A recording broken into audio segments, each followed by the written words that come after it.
Hi, I'm Christina. And I'm Randy. Are you ready for an adventure? Come see our journey today as we visit Griffith Park. A Griffith Park adventure. Using downtown Los Angeles as a reference point, we travel about 9 miles north to Griffith Park. For this adventure, we are headed to the Wilson and Harding Golf Course, located in Griffith Park. At the golf course, we park for free and walk to an area near the clubhouse, actually a group of trees within sight of the clubhouse. Be sure to like and subscribe. We sure would appreciate it.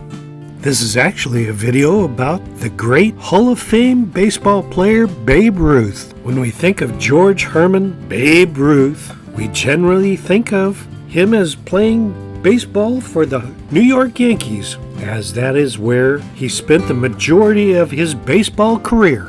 The Babe's professional baseball career spanned 22 seasons from 1914 to 1935. He was nicknamed the Bambino, and he began his baseball career as a left-handed pitcher for the Boston Red Sox. But as a pitcher at that time, he could not bat every day like he wanted to, and only could bat on days when he was pitching. The 3 favorite things in Babe Ruth's life were baseball, women, and golf, but not necessarily in that order.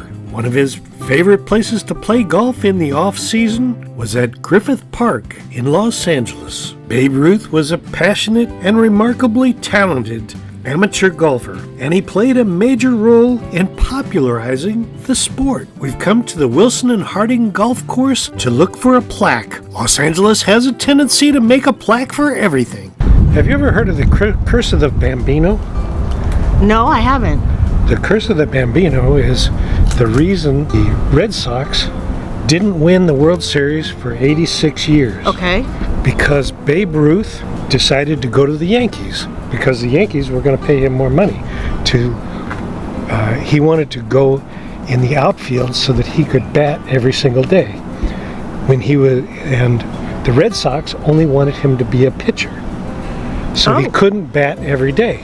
Okay, so he went to the Yankees for more money and to be in the outfield so that he could bat every day, and that's how come he ended up with high batting averages.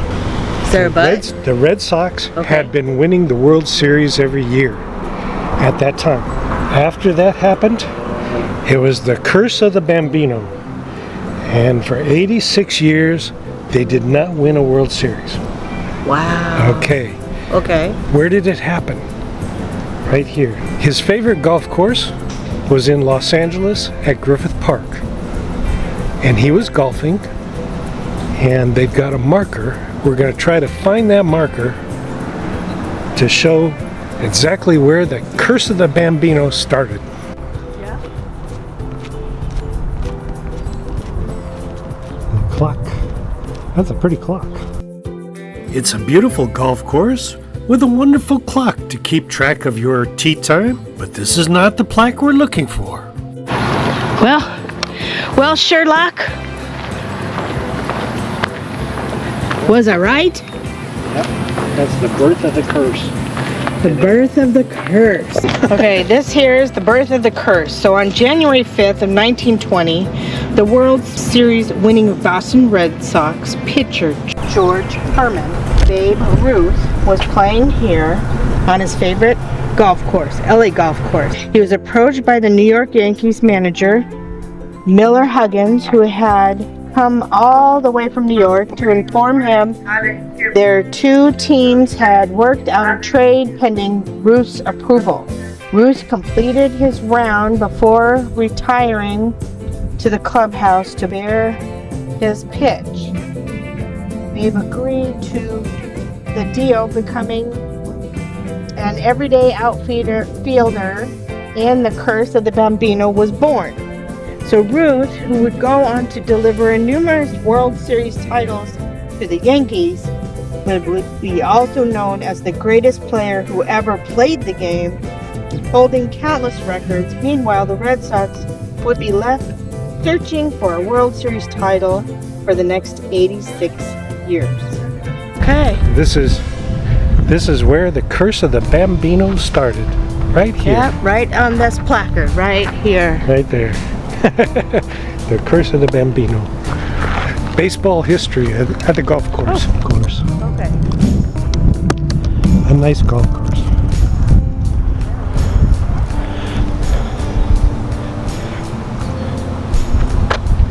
Look at that, how pretty it is. Look at that, how pretty it is. I can't believe people are out here in this heat anyways. Let me see, what is the temperature? It says it's 86 degrees. And if you're so inclined to smoke, there's a smoking policy. They have a policy where you can have certain areas to smoke at tees and fairways and paved areas. They make this policy because a lot of golfers enjoy having a cigar along the way.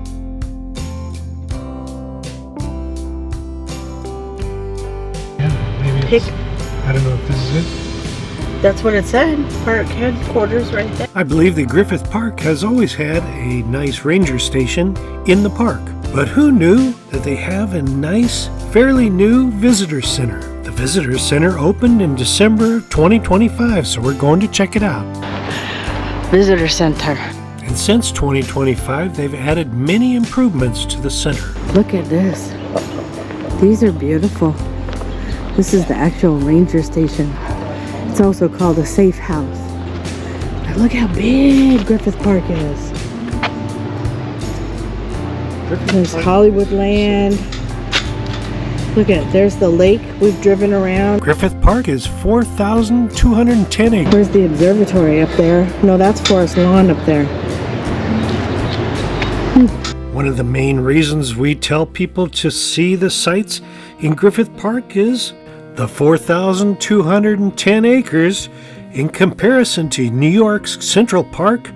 Central Park is 843 acres. Never knew the ranger station was here with the visitor center. We're going to check it out.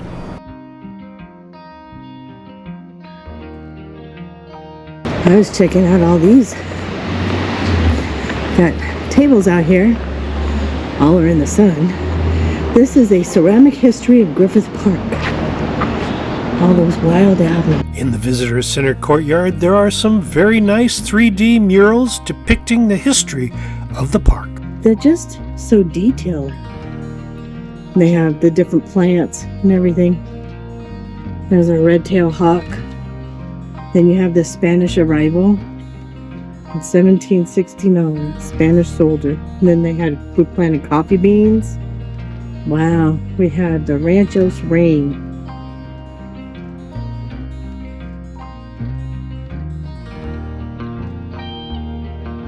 And then you have the President and Future Promise. And that was the Griffith, J. Griffith. Jefferson, Ranger. Oh, looks more like Nelson Velasquez. Yep. It does look like Nelson, doesn't it? Yeah. It says, give nature a chance to do her work. Nature will give every person a greater opportunity in health, strength, and mental power. And I guess he must have gone in already. So I'm heading in. This is what I was. This is where you pay. The Visitor Center is a nice facility with some wonderful help working to provide visitors with answers to the questions about the park and the attractions within the park. They can also answer questions about the wildlife within the park and help you contact a ranger if you need it. All new and his job's new. But that's funny because look, it says Mayor Tom Bradley. We haven't seen him in a long time. Yep. It says this whole area was completed in 1980, but they just did the big renovation. Mayor Tom Bradley, that Christina mentioned, died at the age of 80 in 1998. He was the mayor of Los Angeles for 20 years and a large influence on many things within Griffith Park. We saw a sign that said the fire danger was very high. So they have a water tender. They go around and they're gonna spray the areas that they feel would be hot spots, so that to prevent wildfires from happening in Griffith Park. If you enjoyed our vlog, please subscribe. And ring that notification bell. And give us a like. It lets us know you care. And we'll see you in the next one. Bye. Bye.